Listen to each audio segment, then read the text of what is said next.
नमस्कार, आप देख रहे हैं अपना बिहार। मैं हूं शुभे मिश्रा आपके साथ। चलिए करते हैं खबरों की शुरुआत। बीजेपी के राष्ट्रीय अधिवेशन में पीएम मोदी ने हुंकार भरी। पीएम मोदी ने विकसित भारत का संकल्प लिया। पीएम मोदी ने कार्यकर्ताओं से कहा कि अगले 100 दिन नई ऊर्जा के साथ काम करना है। अगले 100 दिन जी जान से जुट जाना है। हमें हर नए वोटर तक पहुंचना है। कार्यकर्ता नई ऊर्जा उत्साह के साथ काम करें, सबका विश्वास हासिल करना है। पीएम मोदी ने अपने संबोधन के दौरान कांग्रेस पर जमकर वार किया। पीएम ने कांग्रेस को परिवारवाद, भ्रष्टाचार और तुष्टीकरण की जननी बताया। साथ ही कार्यकर्ताओं को अब की बार 400 पार मिशन पर काम करने के लिए कहा। कांग्रेस का ट्रैक रिकॉर्ड हम सभी के सामने है। कांग्रेस अस्थिरता की जननी है। कांग्रेस परिवारवाद की जननी है। कांग्रेस भ्रष्टाचार की जननी है और कांग्रेस तुष्टीकरण की भी जननी है। 70 के दशक में जब देश में कांग्रेस के विरुद्ध गुस्सा बढ़ना शुरू हुआ तो खुद को बचाने के लिए इसने अस्थिरता का सहारा लिया। हर नेता की सरकार कांग्रेस ने अस्थिर की। आज यहां प्रस्ताव के समय इसकी चर्चा आई है तो मैं ज्यादा उसके लिए कहता नहीं हूं। आज भी ये लोग अस्थिरता पैदा करने के लिए नई नई साजिशें कर रहे हैं। इन लोगों ने मिलकर जो गठबंधन बनाया है उसकी भी यही पहचान है। कांग्रेस के पास विकास का एजेंडा नहीं है, फ्यूचर का रोड मैप नहीं है। ये देश को कभी भाषा के आधार पर तो कभी क्षेत्र के आधार पर बांटने में जुटे हुए हैं। साथियों, कांग्रेस का एक सबसे बड़ा पाप ये रहा है कि वो देश की सेनाओं का मनोबल तोड़ने से भी पीछे नहीं रहे। भारत की राष्ट्रीय सुरक्षा और सामरिक शक्ति को नुकसान पहुंचाने में कांग्रेस ने कोई कसर नहीं छोड़ी है। आप यहां से एक नए संकल्प के साथ अपने क्षेत्र में जाएं। अब की बार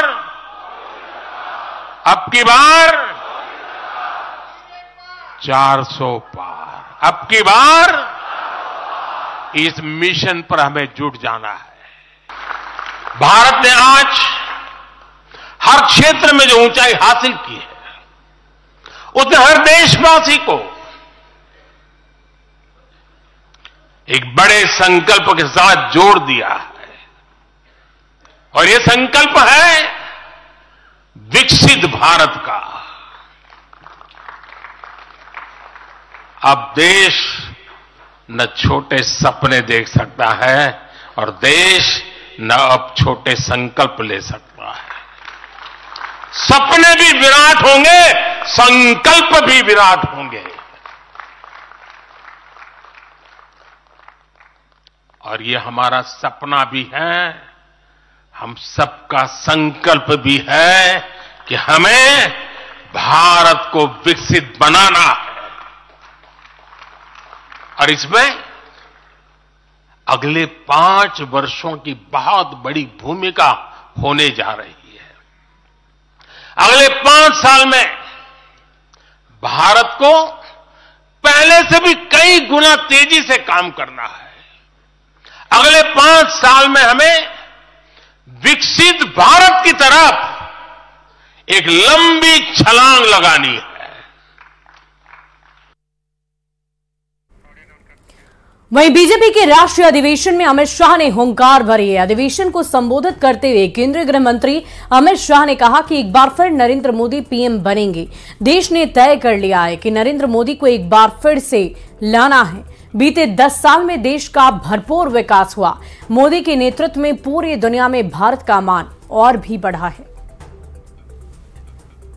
2047 का भारत कैसा होगा, इसका मोदी जी का संदेश लेकर हम हर कॉन्स्टिट्यूएंसी में जाएंगे और कुछ ही दिनों में देश की जनता ये निर्णय करने वाली है कि आने वाले 5 साल इस देश के शासन की धुरा किस पार्टी के हाथ में होगी, किस व्यक्ति के हाथ में होगी, मगर पूरे देश में कहीं पर भी संशय नहीं है, प्रश्न चिन्ह नहीं है। देश ने तय किया है कि मोदी जी फिर से एक बार इस देश के प्रधानमंत्री बनेंगे। मगर आज मैं कोई कंफ्यूजन के बगैर कह सकता हूं कि समग्रता से विचार, हर क्षेत्र का विकास और हर व्यक्ति का विकास करने का काम केवल और केवल नरेंद्र मोदी जी के 10 साल में हुआ है। और पीएम ने विकसित भारत का संकल्प लिया। मोदी एक बार फिर पीएम बनेंगे। 10 साल में देश में जमकर विकास हुआ है। देश का गौरव दुनिया में बढ़ा है। देश ने तय किया मोदी को फिर से लाना है। 10 साल में देश सुरक्षित हुआ। आतंकवाद, नक्सलवाद अंतिम सांसें ले रहा है। देश समृद्ध और सुरक्षित हुआ। भारत का तेजी से विकास हो रहा है।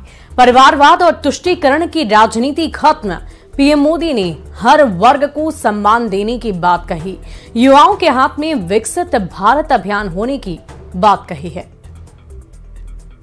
इंडिया अलायंस और कांग्रेस पार्टी इसकी देन थी कि इस देश के लोकतंत्र की स्पिरिट को खत्म कर, देश के लोकतंत्र को भ्रष्टाचार, परिवारवाद, तुष्टीकरण और जातिवाद से कलर्ड कर दिया।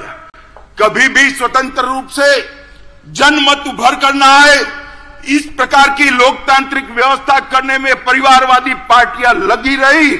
मोदी जी ने 10 ही साल में भ्रष्टाचार, परिवारवाद, तुष्टीकरण और जातिवाद को समाप्त कर कर विकास की राजनीति को मध्य बिंदु में लाया, जिसको देश की जनता ने स्वीकारा। और उपेंद्र कुशवाहा की पार्टी को राष्ट्रीय लोक मोर्चा नाम से मान्यता मिल गई है। इस मौके पर प्रेस कॉन्फ्रेंस करते हुए उपेंद्र कुशवाहा ने कहा कि राष्ट्रीय लोक मोर्चा एनडीए में मजबूती के साथ है और आने वाले लोकसभा चुनाव में एनडीए बिहार में 40 में 40 सीट जीतेगी। हमने पार्टी का गठन किया था, राष्ट्रीय लोक जनता दल। बाद में घोषणा के बाद कई लोगों ने, हालांकि उसका बहुत महत्व नहीं था, लेकिन क्योंकि घटनाक्रम मिल जाता है, कई लोगों ने कहा कि 3 शब्द से अगर होता तो ज्यादा अच्छा था। राष्ट्रीय लोक जनता दल थोड़ा 4 हो जाता है उसमें शब्द। तो राष्ट्रीय लोक मोर्चा उसी रूप में लोग जो चाहते थे, हमारे साथी भी कई लोग, तो उस तरह से जो यह पार्टी अब रजिस्टर्ड हो गई है। आगे अब इसी नाम से, राष्ट्रीय लोक मोर्चा नाम से हमारी पार्टी काम करेगी। एनडीए गठबंधन का हिस्सा हम सब लोग हैं ही। अब लोकसभा का चुनाव सामने है, तो लोकसभा चुनाव में भी एनडीए गठबंधन के हिस्सेदार के रूप में हमारी पार्टी चुनाव लड़ेगी और बिहार में 40 में 40 एनडीए गठबंधन चुनाव जीतेगा। इस बात की तैयारी में हमारी पार्टी निरंतर लगी हुई है। वहीं तेजस्वी यादव 20 फरवरी से जन विश्वास यात्रा पर निकल रहे हैं, जिसकी जोर शोर से तैयारियां चल रही है। आरजेडी गांव-गांव जाकर युवा चौपाल लगा रही हैं। पिछली सरकार के कार्यकाल के दौरान हुए विकास कार्यों के क्रेडिट लेने की होड़ भी आरजेडी के अंदर मची हुई है। तेजस्वी की जन विश्वास यात्रा पर सियासत भी शुरू कर दी गई है। आरजेडी का कहना है कि कार्यक्रम का उद्देश्य जनता से आशीर्वाद लेना है। तो जेडीयू ने यात्रा पर तंज कसते हुए कहा कि विकास के नायक तो नीतीश कुमार ही हैं, तो बीजेपी भी तेजस्वी की यात्रा पर वार कर रही है। तेजस्वी यादव जी पूरे बिहार के हर जिला में जन विश्वास यात्रा पर निकल रहे हैं। उसी क्रम में 25 फरवरी को महुआ में भी कार्यक्रम प्रस्तावित है। आप सब लोग जान रहे हैं कि बिहार के जो मुख्यमंत्री हैं वो थक चुके हैं। हमारे नेता जो पिछले 17 साल में नहीं हुआ, वह 17 महीना में करके दिखाए हैं जनता के बीच, और जनता से आशीर्वाद लेने के लिए सब जगह जा रहे हैं पूरे बिहार में। तेजस्वी यादव जी जो परिवारवाद के लाल है, आप जन विश्वास यात्रा में घूमिएगा, बिहार के विकास के नायक कौन है? द रियल हीरो माननीय नीतीश कुमार जी हैं। गांव गांव की यह आवाज है। अब तो सच यह है कि आप पर आरोप लगे हैं जिसकी जांच शुरू हुई है, आपकी जुबान राजनीति के कैद खाने में कैद हो गई। तेजस्वी यादव 20 फरवरी से एक तथाकथित जनविश्वास यात्रा पे निकल रहे हैं। बिहार में विधानसभा का बजट सत्र चल रहा है। बिहार की जनता की आवाज उठाने का सबसे बड़ा प्लेटफॉर्म है बिहार की विधानसभा, और बजट सत्र में नेता विपक्ष का गायब रहना यह तो अपने आप में जनता के साथ बहुत बड़ा विश्वासघात है।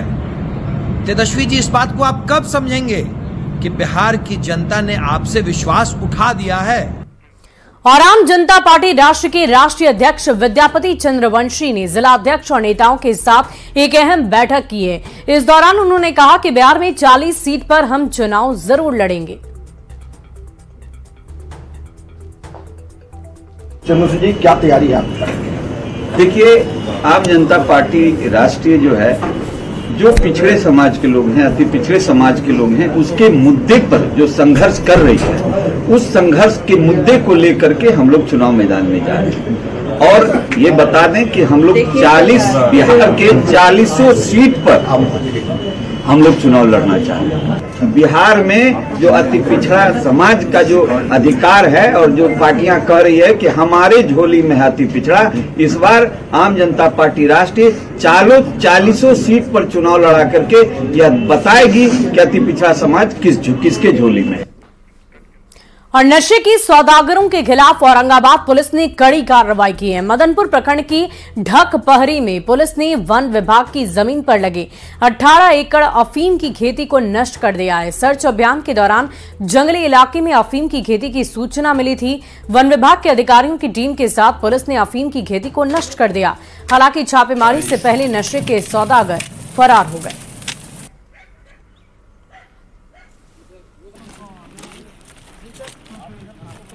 के करीब नष्ट हुआ है।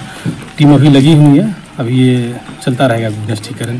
कुछ गिरफ्तारियां भी पूर्व में हुई थी इसी इलाके से, हम लोग चिन्हित कर रहे हैं, FIR होगी, कार्रवाई होगी। किस तरह की जमीन पर ये खेती हो रही थी सर? ये जंगल भूमि है, जंगल भूमि प्रतीत हो रहा है।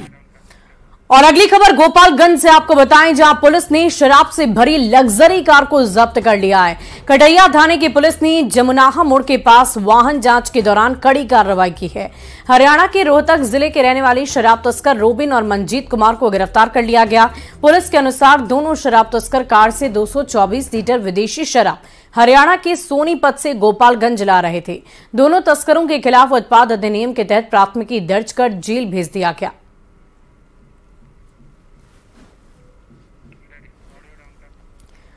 बढ़ते अगली खबर की ओर। अगली खबर गोपालगंज से, जहां 2 महीने की अनाथ बच्ची सोनी कुमारी उर्फ सानवी के भविष्य को लेकर कोई उम्मीद नजर नहीं आ रही है, लेकिन कारा वेबसाइट की पहल से सानवी को बेहतर भविष्य के लिए उम्मीद की किरण जगी है। अब सानवी पटना के बड़े बिजनेसमैन परिवार का हिस्सा बनने जा रही है। डीएम मकसूद आलम ने बिजनेसमैन दंपति को गोद दिया है। सानवी को गोद लेने के बाद बिजनेसमैन दंपति काफी खुश नजर आए। पटना एयरपोर्ट पर बड़े बिजनेसमैन दंपति को कोई संतान नहीं था।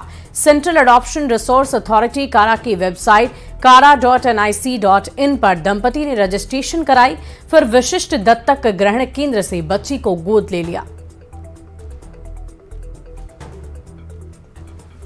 कारा के थ्रू पहुंचे हम लोग यहाँ पे, ऑनलाइन हम लोग देखे थे और आज हम लोग काफ़ी उत्साहित है।